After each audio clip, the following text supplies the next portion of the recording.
Ah, Neil Druckmann. Truly gaming's answer to Rian Johnson. A man who desperately wants to be seen as some visionary auteur, whose ambitions usually outstrip his abilities, responsible for hijacking beloved IPs and churning out some of the most divisive, pandering, and damaging projects in the history of the medium, generously taking credit for other people's work, steadfastly refusing to accept any kind of criticism, and promptly failing upwards to the next self-indulgent vanity project. His magnum opus was, without a doubt, the Last of Us franchise, a post-apocalyptic zombie survival misery simulator that consists of one pretty good game, albeit with slightly repetitive combat mechanics, one unnecessary prequel that nobody asked for and even fewer people bothered to play, and a sequel that may be one of the most divisive and vehemently hated games ever made.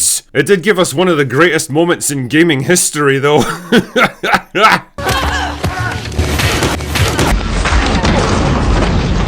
Rest in peace, fat girl. We barely knew you. Anyway, that was 5 years ago, and since the ending of Part 2 left the possibility of a sequel wide open, the question everyone's been asking is, will we ever get a third game to round out the trilogy and bring Ellie's story to an end? Will Abby get back all the massive gains that she lost by the end of Part 2? And will Ellie ever get to bump uglies with Dina again? I mean, fingering's gonna be a lot less satisfying from now on, that's for sure.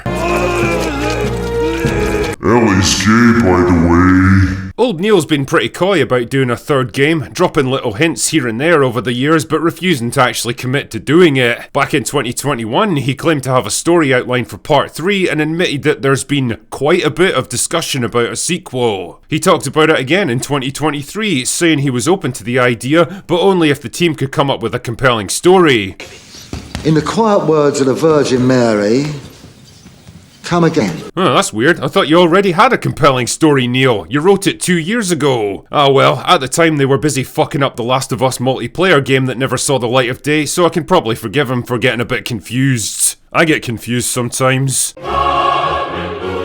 Then last year he changed his tune yet again, saying he'd struggled to come up with a good concept for the game previously, but recently that's changed, so it does feel like there's probably one more chapter to this story. But then in an interview with Variety a couple of days ago, where he was gushing about the show on HBO, which if I'm right is going to have a very turbulent season 2, he was asked again about working on a third game, and this time he said, "I guess the only thing I would say is don't bet on there being more of The Last of Us. This could be it." Oh no! What happened? Oh no! How terrible! That's just awful! How terrible! Oh no! Now, you can draw a few different conclusions from all of this. It could be that his creative focus has shifted more towards the TV show, which is higher profile and probably seems like a more worthwhile artistic endeavour to him, because let's be honest, he always seems like he's been more interested in movie making than game design. But on the gaming front, there is also Intergalactic: The Heretic Prophet, a game with possibly the most convoluted and nonsensical titles since Metal Gear Rising: Revengeance, to help satisfy his fetish for big, ugly, butch female protagonists. Put a chick in it, make her gay! Anita Sarkeesian would be so proud of you, Neil. Then again, there's probably a very relevant financial component to all of this. See, Last of Us Part 2 sold just over 50% of what the original did. Once that initial hype for a sequel died down, people actually played it and word of mouth spread, they began to realise what a horrifying disaster it was and stayed away in their millions. At the end of the day, all those meaningless awards from increasingly irrelevant gaming media outlets are just no substitute for an extra 10 million units sold.